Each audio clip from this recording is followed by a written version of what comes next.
Olá, tudo bem? Hoje quero trazer um assunto tão interessante. Algo que acontece com milhões de pessoas, mas elas não sabem definir. Me refiro aos ataques dos demônios, a sua esfera de ação e como nós podemos ter uma vida espiritual equilibrada. Vou falar e vou mostrar nesse vídeo. Quero te pedir, se inscreva no nosso canal, nos dê um like, compartilhe com seus contatos. Se você quiser, deixe aqui no rodapé os seus comentários. Tá certo?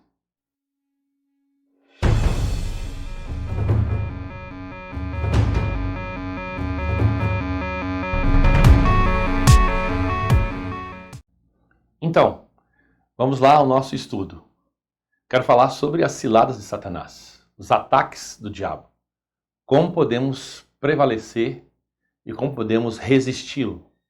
Um texto que eu quero abordar aqui é 2 Coríntios capítulo 2, verso 11, que a gente vai ler logo em seguida. Lá em Pedro também diz que o diabo ele ruge como um leão ao nosso derredor, procurando alguém que possa devorar. E aqui no 2 Coríntios 2,11 diz assim: Ora, porque não ignoramos os seus ardis, as suas ciladas. O trabalho de Satanás, dos demônios, é basicamente encobrir, camuflar tudo aquilo que ele faz, para que as pessoas não saibam que aquilo que ele está fazendo é obra dele, que pertence a ele. Se você ler lá em 2 Coríntios, no capítulo 11 aqui, 2 Coríntios, verso de número 13 e 15, diz assim: Porque tais falsos apóstolos são obreiros fraudulentos, transfigurando-se em apóstolos de Cristo. Não é de maravilhar, porque o próprio Satanás se transfigura em anjo de luz. Então, o que a gente aprende aqui?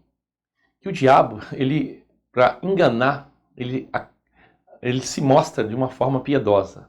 Isso em relação a ensinamentos, em relação a pessoas que são usadas por Satanás. Certa vez eu falei o seguinte, eu lembro que eu falei assim: se o diabo fosse usar uma pessoa, qual que você acha que ele usaria para enganar numa esfera da igreja? Um velhinho, barbudo, vestido de branco, com a Bíblia na mão?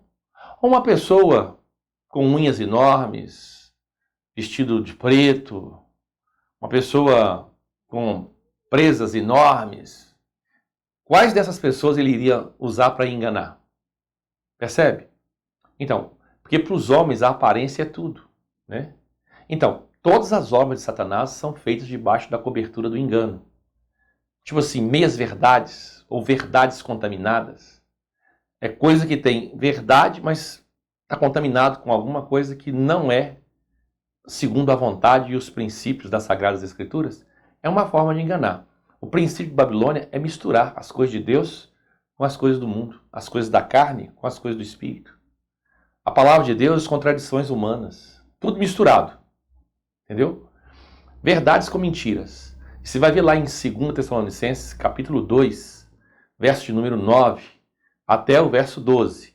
Diz assim: A esse cuja vinda é segundo a eficácia de Satanás, com todo poder, sinais e prodígios de mentira, e com todo engano da justiça, para os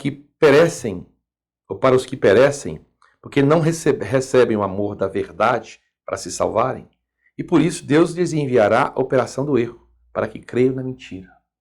Então, as pessoas que não querem a palavra de Deus na sua totalidade e buscam, abre aspas, outras verdades, Deus permitirá que essas pessoas sejam induzidas por essas falsas verdades, né? Ensinamentos que nós gostamos de ouvir, mas que não transformam a nossa vida. Satanás, ele é o pai da mentira, João 8,44. Ele nunca admitiu voluntariamente as suas obras, mas como sendo suas.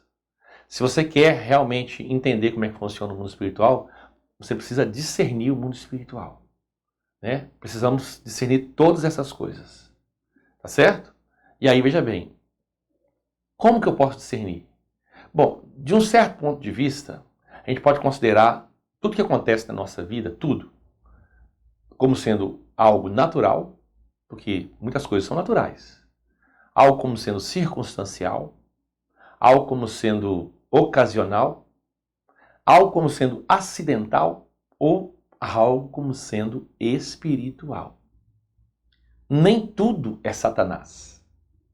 O grande problema são os extremos. Tem grupo de irmãos que diz assim, nada é o diabo. São como os saduceus, não creem no sobrenatural. Não existe anjo, não existe demônio, né? Nada é o diabo, tudo é o homem. Esse é um extremo. Outro extremo é tudo é o diabo. Eu caí, é o diabo, está repreendido em nome de Jesus. Não deu certo, é Satanás. Fogo nele, Senhor. O diabo deve falar assim, olha, eu não fiz isso, o rapaz está falando. Então tem coisas que é o diabo e tem coisas que não são o diabo. E qual que é a sua principal esfera de ação? Se encontra em 2 Coríntios, capítulo 10, versículo 4 e 5. Vou ler para vocês lá, 2 Coríntios 4, 10 e 5. Porque as armas da nossa milícia não são carnais, mas sim poderosas em Deus, para destruir são das fortalezas, destruindo os conselhos e toda a altivez que se levanta contra o conhecimento de Deus. Essa parte aqui, ó. E levando cativo todo entendimento à obediência a Cristo, ou todo pensamento à obediência a Cristo. Então, a pergunta que eu quero te fazer é o seguinte, os seus pensamentos, eles estão sendo capturados pelo Senhor? Se não, são capturados pelo demônio. Ele vai controlar a sua mente, ele vai te induzir a pensar o que ele quer que você pense. Isso chama-se autossugestão. Eu vou falar mais adiante que ele não tem como saber o que você está pensando. Mas se ele injetar um pensamento na sua cabeça e você alimentar esse pensamento, claro que ele vai saber. Talvez não em detalhes das palavras, mas a essência do pensamento ele vai saber. Então, a sua principal esfera de ação se encontra na mente do homem. Quer ver uma coisa interessante? Frequentemente nós somos bombardeados com todo tipo de pensamento. E muitos desses pensamentos são contrários à obediência a Cristo. Tá certo?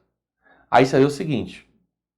Tem aqueles pensamentos que vêm assim, relâmpago, nasce na sua cabeça do nada. Né? E aí, veja bem, estou falando de pensamentos impuros.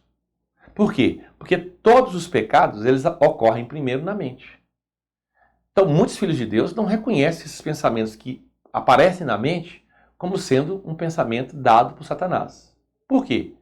Você já falou assim, ó, eu quero pensar pensamento que desobedece a Deus?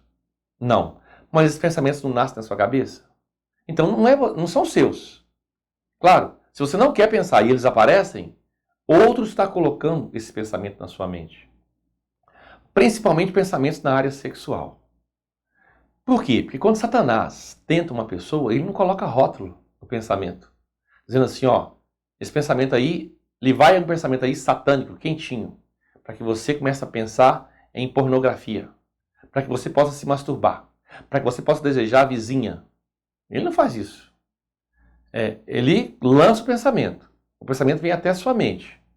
E aí, veja bem, se você não identificar e não rejeitar, e não obstruir o pensamento, e começar a nutrir o pensamento, aquilo que era originalmente de Satanás passa a ser o quê? Seu. Tá certo? Você pode impedir um pássaro de voando, ele defecar sobre a sua cabeça? Não pode, né? Tá andando na rua, o passarinho lá em cima, acerta você, bingo! Não tem como, isso é uma coisa que acontece. Assim são os pensamentos súbitos da nossa cabeça. Não tem como a gente impedir todos. Mas você pode impedir o pássaro de fazer um ninho na sua cabeça. Né? Botar 2 ovos, chocar os filhotinhos, crescer e fazer outra ninhada. Tem gente que é assim. O pensamento vem na cabeça, vai aceitando aquilo vai enraizando. E a Bíblia fala claramente, Filipenses 4:8, tudo que é santo, tudo que é honesto, tudo que é de boa fama, se há algum louvor, seja isso que pensais, né? Seja isso que ocupais o vosso pensar. Então, nós devemos rejeitar todos os pensamentos que são contrários à vontade de Deus. Aliás, isso é o segredo para você ter uma vida espiritual elevada. O segredo está no pensar, tá certo? Agora, se você aceitar tais pensamentos, deixando-os permanecer na sua mente, alimentando-os cada vez mais, o que vai acontecer? Satanás vai montar uma base de operação na sua mente. E é só ele acionar, porque aqui falou que nós temos que levar nossos pensamentos cativos a quem? A Cristo. 2 Coríntios 4. Se Cristo não captura, se não é levado cativo a Cristo, outro vai lá e captura. Tá certo? Satanás não é onisciente, ele não é onipresente, mas ele se mantém bem informado através de uma rede de inteligência que ele difundiu em todo o planeta. O indivíduo vai para uma outra cidade e lá ele é tentado com os mesmos pecados que ele é tentado aqui. Por quê? Porque essa rede de inteligência do mundo espiritual estabelecida por Satanás os mantém o quê? Bem informado. E aí o que ele faz? Ele injeta em nossos pensamentos o conhecimento que o seu serviço secreto obteve. Tá certo? Mas o que nós temos que fazer? Rejeitar. Eu não quero esse pensamento. E se continuar, você tem que abrir a boca em voz alta e dizer: eu não quero esse pensamento. Sai agora em nome de Jesus. E aí aquilo é quebrado. Principalmente pensamento de impureza. Tá certo? Bom, esse aqui é o primeiro ponto que eu quero compartilhar. Vou fazer o segundo vídeo falando sobre a atuação de Satanás, dos demônios, no corpo. Essa parte que eu falei aqui seria na alma, né? No pensar. Deus abençoe e até o próximo vídeo.